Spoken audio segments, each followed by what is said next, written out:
Want legendary service from a financial institution you can trust? Whitney Bank has you covered with nearly 200 locations across the Gulf South. So stop by today. Learn more at HancockWhitney.com. Member FDIC. Major support for Out to Lunch is provided by the law firm of Jones Walker, established in 1937 with over 375 attorneys in offices throughout the U.S., providing a comprehensive range of services to a local, national, and international client base. JonesWalker.com. Additional support comes from Wyndham Garden Lafayette. From Cafe Vermilionville in Lafayette, we're out to lunch with Professor of Finance and Director of the award-winning Birkenroad Report's Peter Raschuti. It's business, Acadiana style. Hi, I'm Peter Raschuti. Welcome to Out to Lunch. One of the things we're proudest of in Acadiana is our culture. A big part of it is music and dance, Cajun and Zydeco. There are similarities and notable differences between Cajun music and dance and Zydeco music and dance. Leaving aside for the moment the intertwined Acadian and African influences, one major musical difference, obvious even to people from the outside, is an instrument you hear in Zydeco only, and that's the frottoir, or rubboard. The rubboard didn't start out as a musical instrument. It started out as, well, a rubboard. You used it to wash clothes, and then if you put thimbles on your fingers, you could make a scratching sound by strumming it. It was Clifton Chenier and his brother Cleveland who came up with the idea of making a metal or stainless steel rubboard. The guy they turned to make it was their friend and fellow worker at the Texaco Refinery in Port Arthur, Texas. He was a master welder, metal fabricator, and fellow Louisiana native named Willie Landry.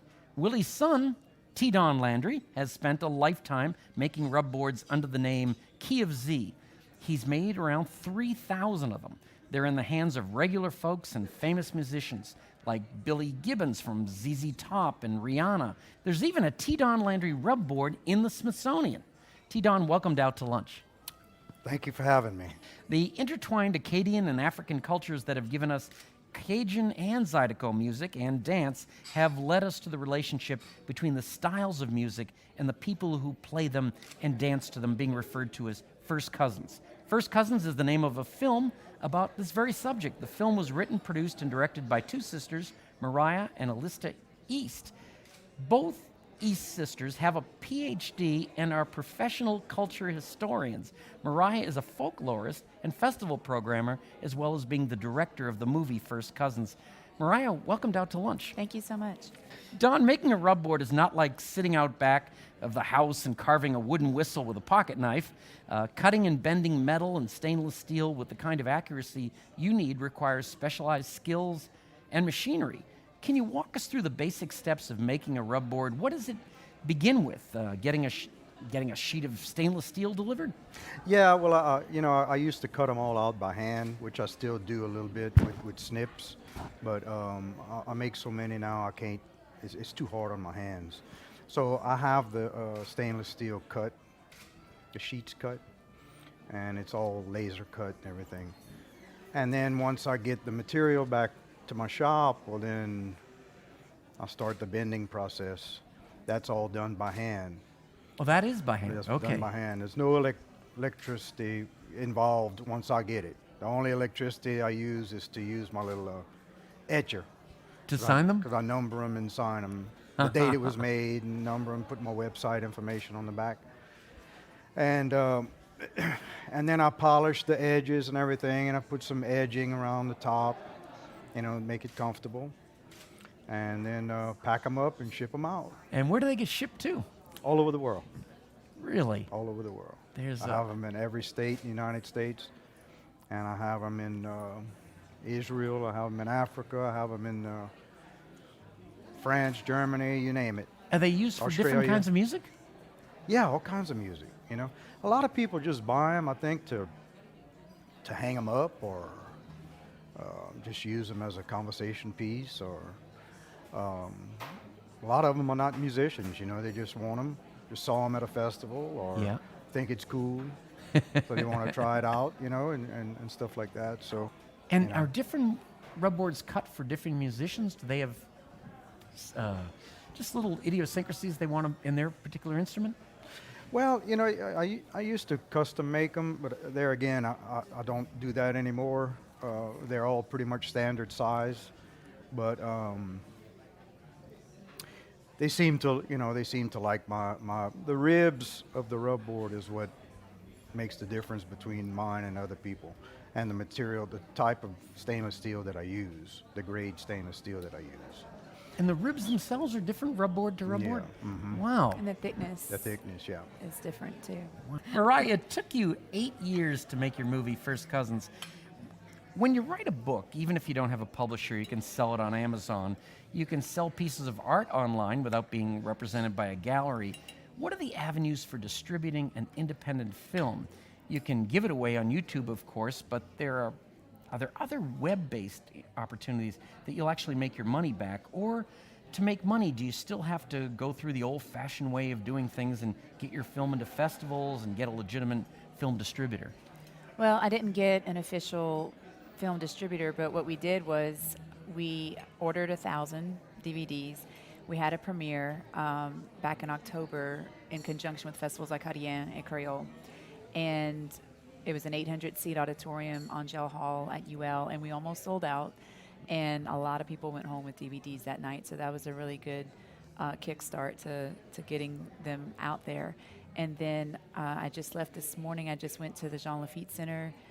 They've been approved for the National Park Service here in Lafayette and in Louisiana, and so they'll be in 4 different national parks in the state. And then they're in Vermilionville, Acadian Village, just some of the local gift shops that we have, tourism destinations.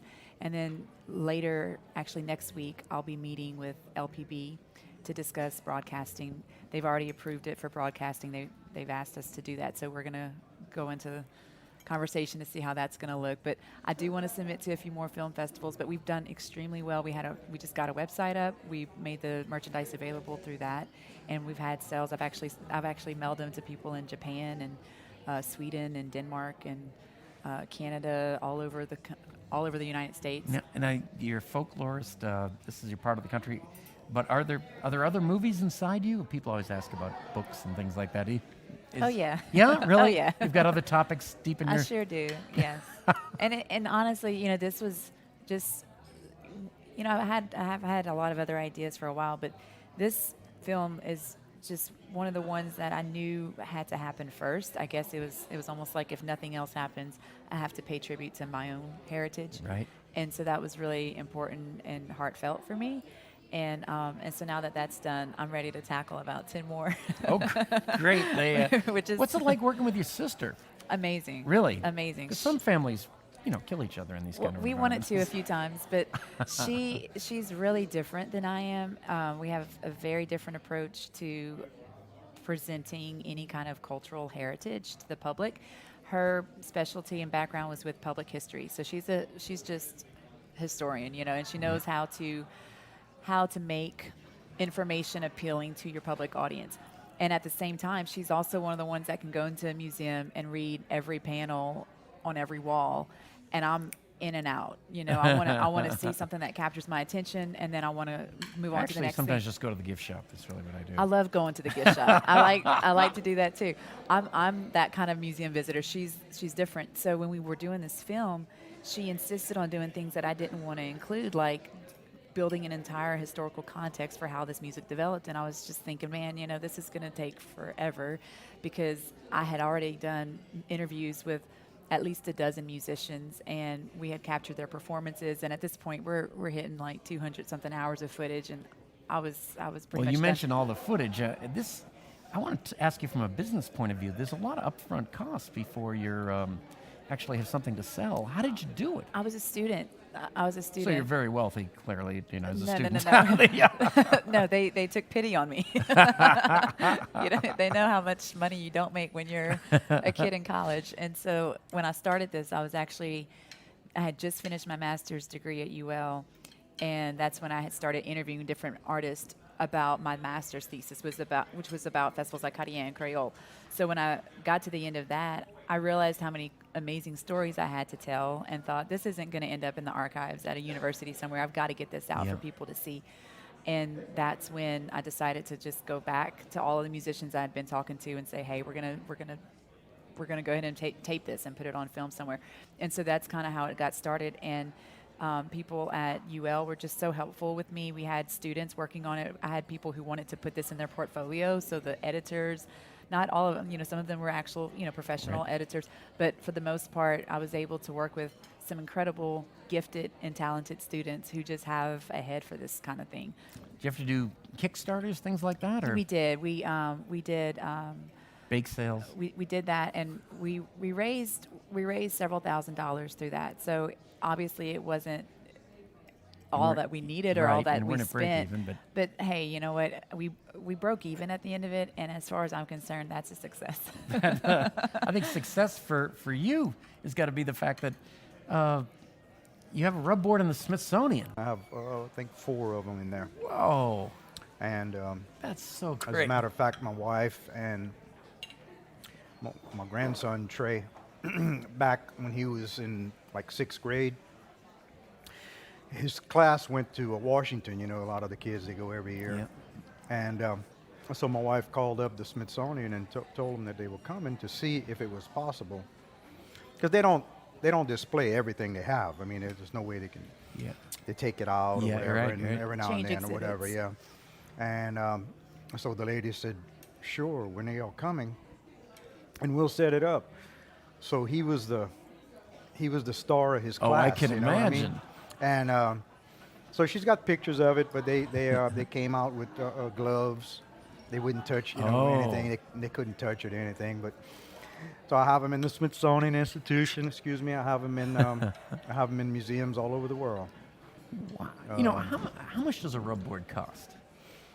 Depends. I have my little small one that I have a provisional patent on that one. The Tee Don board is called. Those start from 35 to 40. And then you go up to the child size board. That one's around 115. And then they go up from there, 135, 150, 160, all the way up to right at $200 a piece. And rubboards, they have different tunings? Yes, in the key of Z. Good thinking. That's It's in the key of Z. oh, They have a note, I'm sure, but the rubboard is mostly an accompany instrument, I always tell the guys, hey, y'all give me a second. I got to tune this. yeah.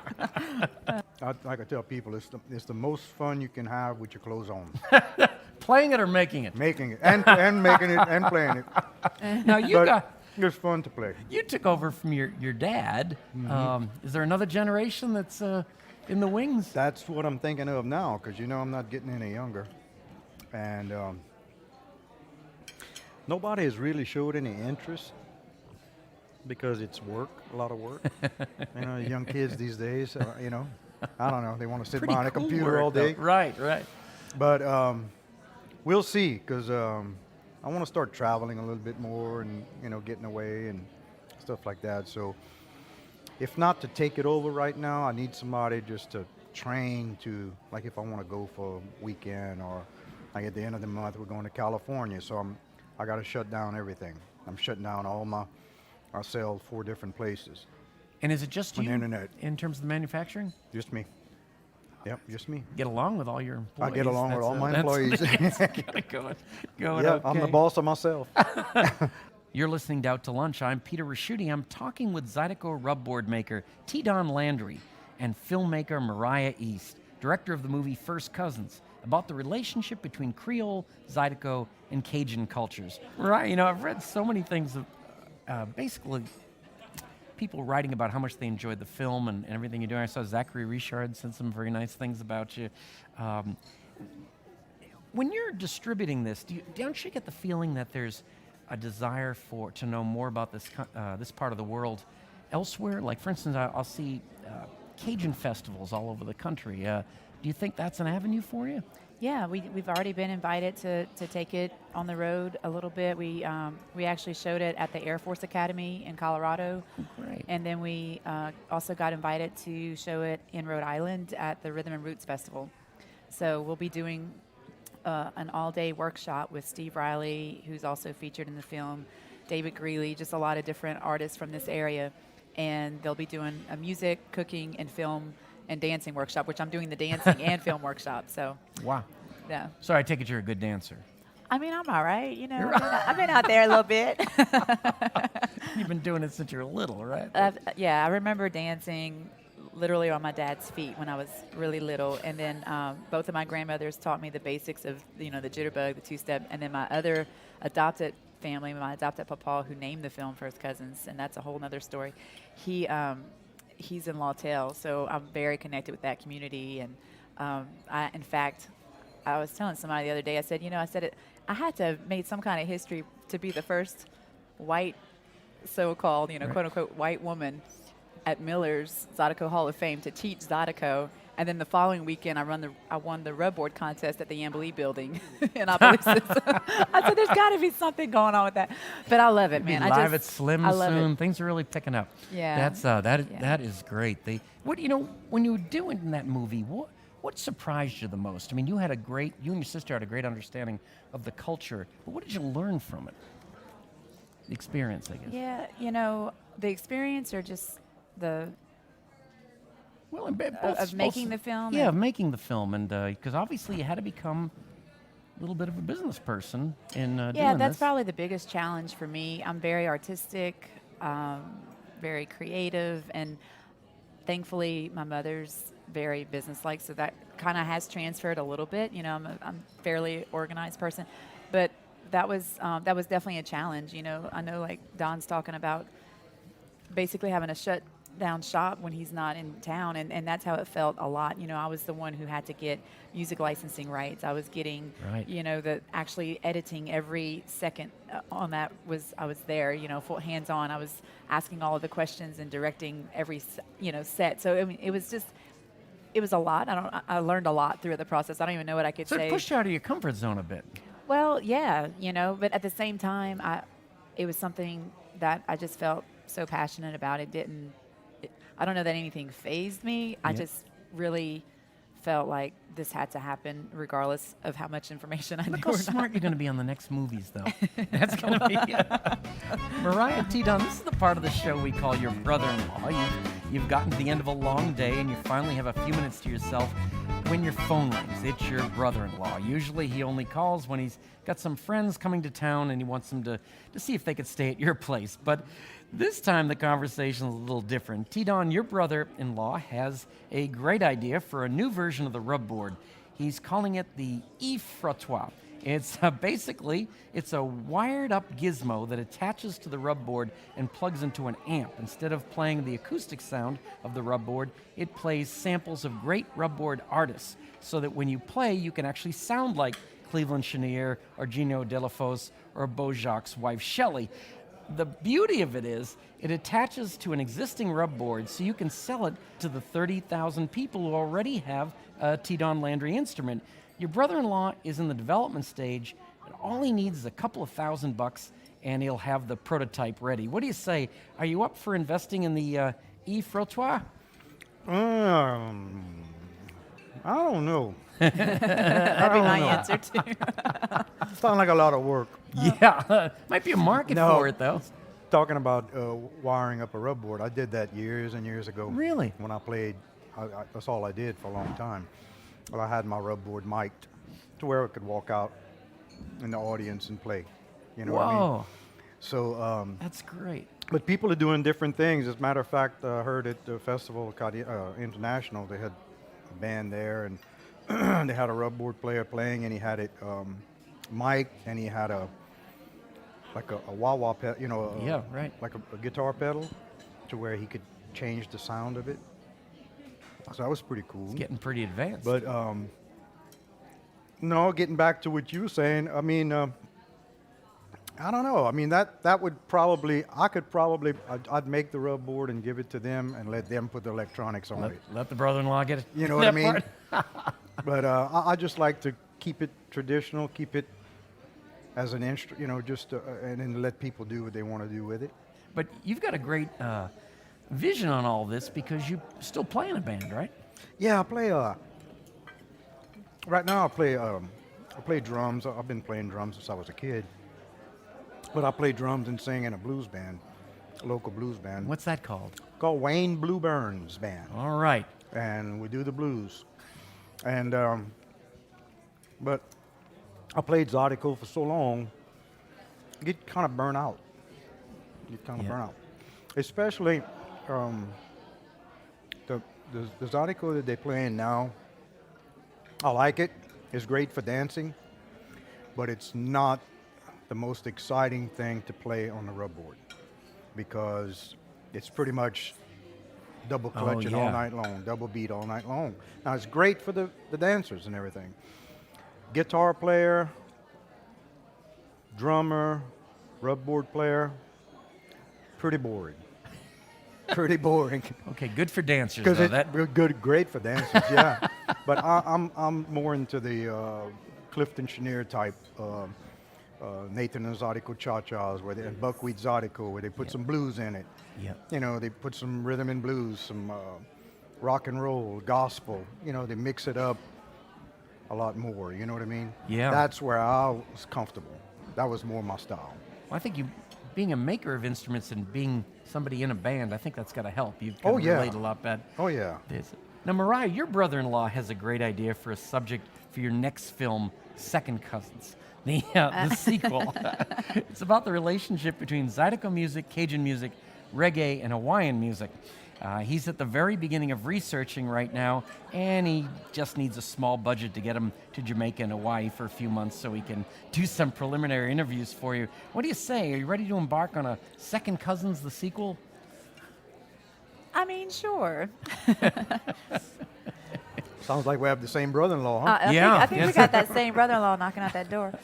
You know what? I don't know that I want to do a second, like a sequel to this. I don't know that I would be interested in doing that. A whole separate subject, you think? Yes. The next thing that I'm not going to say the next thing, but one of the things that would involve this area, I'll share a couple things. Okay.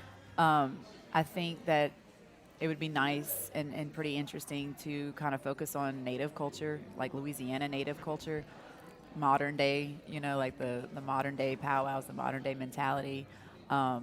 And I think also, you know, just the whole trail ride scene is something that hasn't really been touched a whole lot on. And so those are a couple of things that I think would be interesting to do at some point. But again, probably got a better idea than your brother-in-law. I mean, I think maybe. It's my brother-in-law can keep giving me good ideas, though. You never know which one might stick. Now, what about if we go ahead and you do a second film, for instance? You've done some of the hard parts that were probably very tough in the beginning. You mentioned, getting film distribution. You had to deal with music rights and such. I mean, is it a learning curve? Do you think the next one will be easier? Oh yes, a lot easier. The first one too, I was getting a doctorate in the middle of all that. My job was working on the restoration. Did you and your sister plan this, by the way, to both get doctorates? No, she was teaching in Africa, and I was actually wrapping up my master's. And I told her, we were just, visiting, and I told her, I said, I think I'm going to go get a doctorate just because all this research I'm doing is going to kind of go to naught. I'm going to work on this film anyway. I might as well have the credentials behind my name since I'm going to be doing that kind of work and putting that kind of effort into it. And she thought, she told me, she said, I've always wanted to get a Ph.D. too. So she's the one who got tipped off on this program at Arkansas State. It's the only heritage studies Ph.D. program in the country. And I really liked the sounds of it. It was an interdisciplinary program. And so being that I have more of a folklore background, she has more of a history background, it seemed like it'd be a good fit. And, what better roommate, conference buddy, research partner than somebody that you can yell at and love at the end of the day.